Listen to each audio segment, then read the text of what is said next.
I have two guys who are. Somebody sent me tweets earlier today. I'm not saying it's on the set. He said, "Allow me to gloat on set, or else I don't want to take it. It's not as if I'm afraid. You guys know I'm not afraid." But then it was so great seeing Arsenal beat Chelsea. So I mean, it was so destructive in that first half. Arsenal, they were scintillating from yesterday.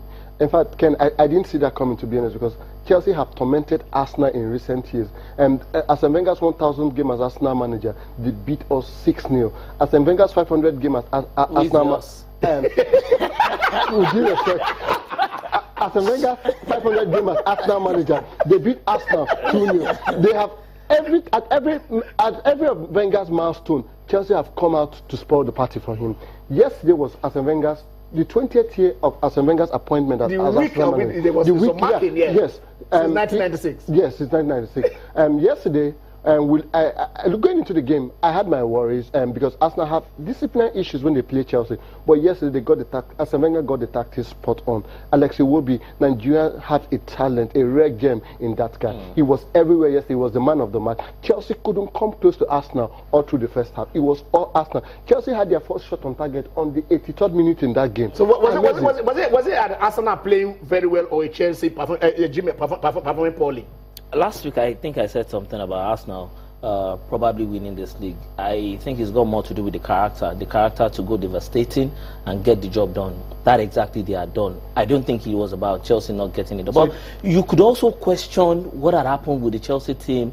Conte toying with Matic. You look at Mikel Obi doing quite well. Maybe you could have tinkered with the team properly and bring a Mikel properly into the team, especially coming from off that form that he exuded when he had played for the Olympic team. But whatever it is, I think at this point in time, Chelsea. If you have Kante, you have Cesc Fabregas that is back into the team, and you have Matic. Where do you want to play? Where do you want to play Mikel? Yeah, but at this point in time, what I think Kante's form. It was arguably the best. Matic is up form. The best player for Chelsea. Matic is up form for Chelsea. And leave the fact that Cesc Fabregas scored 2 goals against a lower league opposition. Cesc Fabregas, he is very, very poor defensively as a player. We all know that. Exactly. He's very good going forward, but very poor as a and Conte as a coach deals on building from defense into attack. Cesc Fabregas doesn't fit into the team. If you have Matic and you have Kante, why do you need Cesc Fabregas to come and do defensive work? Well, Matic is up form. And Chelsea lack a bit of creativity for why continue with Matic? That would be a major question. Why continue with Matic? Okay, it's not in form. So Matic is not a problem. I mean, you should have done something about Matic for some time. Did you see that turn from Ozil for the 3rd goal? Okay. Don't gloat. Somebody has to gloat. I'm not mentioning names. He just has to gloat. The scintillating form, the pass, the turn. Okay, fine. Arsenal discombobulated Chelsea. I will get you guys there when it happened. Okay, let's move from London to Manchester. It was supposed to be, everybody were saying 3rd loss in a row, playing the defending champions. But then, did Mourinho also get his spot on? Yes, Mourinho got his tactics spot on yesterday, and after he's been questioned, no doubt about that, Mourinho is a decent manager. And Manchester United, they have a pretty good team.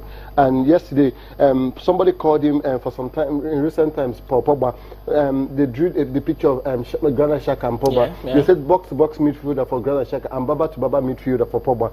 He came alive yesterday. He ran things especially in the first half. In the first half, he ran things for them and got a word. He bossed the midfield. Yes, he bossed the midfield for them.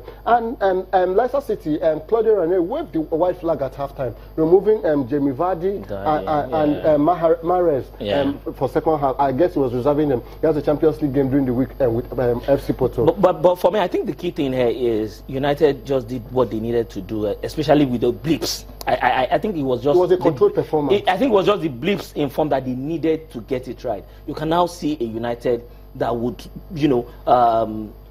cohesive, revitalized, dropping Rooney was always key yesterday. There was balance in the team going forward and defensively. This is somebody that had not been dropped since last year. He's untouchable. But right now, Mourinho is saying if he's got to be on the bench, he will be on the bench. If he's got to be at home, he'll be at home. I think to me, I think Rooney takes too much flack I don't think so, Ken. Because no, I'm talking about myself. I You take agree. too much fly. You I watch agree. it. You see, people are waiting for one or two mistakes he's going to make. And they don't, He's been poor in recent times. no, you see, when you see, It goes beyond that's that. exactly what we are saying here. You watch the matches like what Mourinho said. In the match against Feyenoord, he didn't play.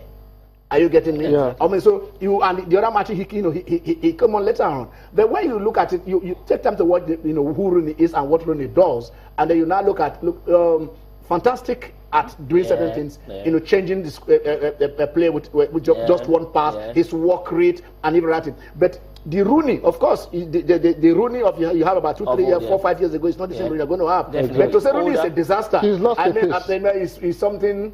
Yeah, because one, you have to get Rooney out of that team. You got Fellaini out of that. Fellaini out of that team, exactly. And it's a different technical structure.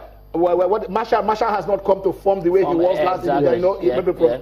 So a lot of things are with the team. And you bring in a Mata that did quite well, but it doesn't mean that it will always happen that way. That is the thing, because Mata, the first 3 matches that they won, Mata was starting, and then the match against Man City that which really started when you brought in Lingard and Mkhitaryan, and then you just kind of the balance of the team was no longer there. The understanding was no longer there. So when people just blame on one particular player. On that match against City, I think definitely to me, Lingard was overwhelmed by the occasion, and Mkhitaryan was not just there. And so when you have 2 key players not doing well at all, but when you now push this, it is Rooney. No, it's not. I think the problem with Wayne Rooney is people are judging Wayne Rooney with his previous performance, and that is football for you. They are not forgiving. When you've set such a high standard for yourself, and drop below, they will come for you. That is for those who are swayed. I mean, if you take your time to watch 90 minutes of a match and then you put in there, you will not know where the guy is wrong or where he's right. But to say get him off and everything will be okay. No, because now all those matches talking about Fellaini has played more matches than Rooney. Exactly. And then but nobody's saying about Fellaini. But Fellaini is a typical Mourinho type of player. He's he's a battery ram. Okay, but it's not your own team. He's not your own player. It's not your own player. He's a battery ram. All right, we are saying Manchester, and then 10 over 10 for Pep Guardiola. I mean, the man is really cementing that he is a good coach. Good coach.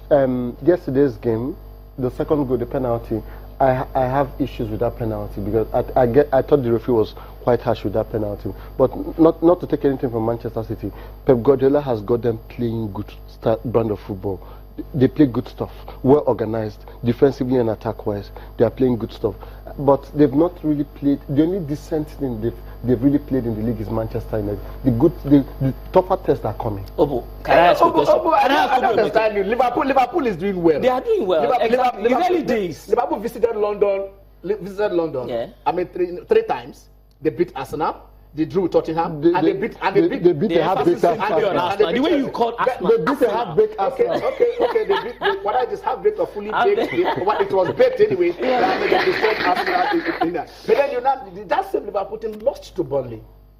That's a Liverpool. We talked about that being a Robin Hood side, but what they did yesterday against Hull City, you cannot call them a Robin Hood side at this point in time, especially because it looks as if they have. No, I was actually trying to talk about him saying United is only the same side that they played. Every team in the EPL is dangerous, and if they catch you on your day, I mean, you get what I'm saying by. No, I don't get it. Sorry. Now the thing here is, for me, I think it's Zlatan, Pogba, Herrera, Mata. The way United are going right now, it has to be between United and Arsenal. Arsenal, because they had not been selling players like they used to. And they seem to have gotten into that rhythm. You are saying Man City. I'm not even seeing Man City. I've got my reasons why. You will see them. I've got my reasons why. I have got my reasons why. I'm not even seeing Guardiola. You see, you look at what happened with Guardiola and Yaya Toure and Selok, where Guardiola had been saying Yaya Toure, the agent had got to apologize because Guardiola has got to play before he can play. He's got to apologize. I don't think those comments are, are supposed to come from somebody like Guardiola. Now we are seeing the kind of coach Guardiola is. Jimmy, we are not just seeing the kind of coach Guardiola is. I'm sorry about that. Guardiola got into when they gave him the job to coach Barcelona. Remember, the top dogs then were Deco, the top dog were Ronaldinho and Eto'o, and he said, "Gentlemen, please leave for me." leave. Eto'o listed 1 more year because in that first year he didn't get a club to sign, but then he left. Now he went to Bayern. How many matches did Robben and Ribery play? You know, he has his own system. He has his own system. He wants to control his But you know what I think the British press will bring out of him? They would be his undoing, because they would make him say some things he would, naturally not have said. When he was in Spain, he could have said all those things. When he was in Germany, he could have said all those things. No. But in England, you say comments like that. You come up with comments like that. Mourinho said all those comments and they want really that's Mourinho for you. Guardiola now is coming with all the... He's distracting himself. Jimmy. To be fair to the man, let us look at the chronicles of what happened. When he was appointed as the coach of Manchester City, did he say anything? It was Yaya Toure, and he said, the moment they announced, this man is coming, we don't want to play again for this one. My player is not going to play and stuff like that. And like he said when he was playing, his agent will not go and start talking about technical issues. It's not their business about that. So what we are saying here is this: Yaya Toure has the right to walk away. Exactly. Are you getting and that's what exactly they should have done. When Mourinho sold Mata, the same thing was said, he's coming, but Mata didn't say a single word. He walked. I remember when David Beckham was dropped, in Real Madrid, when the coach after he signed for LA Galaxy, he said he's not going to play again. Beckham was going to training, disciplined and everything. And when they had difficulty, they recalled him, and it was instrumental to them win there. So a player, your coach, your father, but Yaya Toure's father has apologized. No, he has apologized. I think. So what about modesty?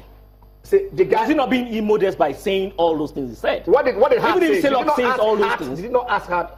The last time Yaya Toure's agent said, said they didn't give a cake, they didn't get birthday cake. Was it this man? Who is in the spotlight? No. Selok or Guardiola? The man, in spite of all this, the man has won 10 matches out of 10 for this team. And then so it's not distracting him. His team is balanced. He's won 10 matches, but he's shown not to be a fantastic man-to-man manager. Exactly. I thought he could have managed Yaya Toure a bit better. To leave him out of the Champions League, he's a fantastic player. This is somebody that had won African Footballer of the Year. Is still playing at the height of his game.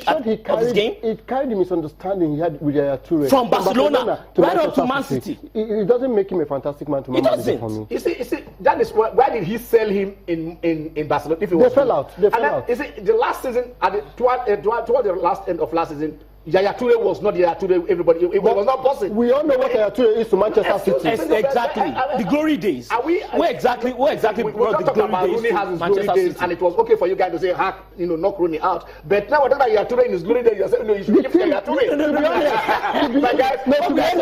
To be honest, the team doesn't miss Yaya Toure by any form. The team are playing very well, but I just felt Yaya Toure having given so much to Manchester City, they would miss Yaya Toure. You might just lose him tomorrow. More to Man City than Joe Hart, who is, he has given more. How has he? He has given more. He has been instrumental to the fact that Manchester City has won. At the point in time when he was playing for Cote d'Ivoire, for Cote d'Ivoire, they were missing him thoroughly because the impact had always been there. What we are trying to say is, let us look at who this man is and his modus operandi. The man, I will look at Sir Alex, and he said, look, when Paul Ince said, I'm the governor, he said there can only be one gaffer here. He said Paul Ince, he sold him. You understand? He had issues with Ruud van Nistelrooy. He said, please, my guy, walk. He had issues with David Beckham. He said, look, you are becoming a spice ball. He said, move. You understand? Roy Keane, whatever, he said, look, you cannot be, he started criticizing. He said, move. There must be discipline. The coach must not lose his dressing room. And we are saying there has always been this tantrum for you. I'm sorry, Yaya Toure is a great footballer, but there's always this tantrum that is not appreciated at Man City even before Pep came. Talk about the cake, they don't give it a birthday cake. Those are major issues. So let us not forget all those things. Players who rebel always rebel. It doesn't really matter who that. The same thing. Joe Hart was there. Eventually, they sent him on. He said, if he's not going to be number one in Man City, he's not going to play for them. He imposed himself and they brought him and made him number one. I think Selok made a mistake. So that is the issue. So the man has seen players with character that say, look, you don't want to be a team player, and he doesn't want them. Let us give it to him. Let us give it to him. To say Ronaldinho, he's on £220,000 a week. At the end of the season, he leaves a free transfer. He will always get a club in the Premier League that will take him. All right, it's all win-win for Yaya Toure. All right.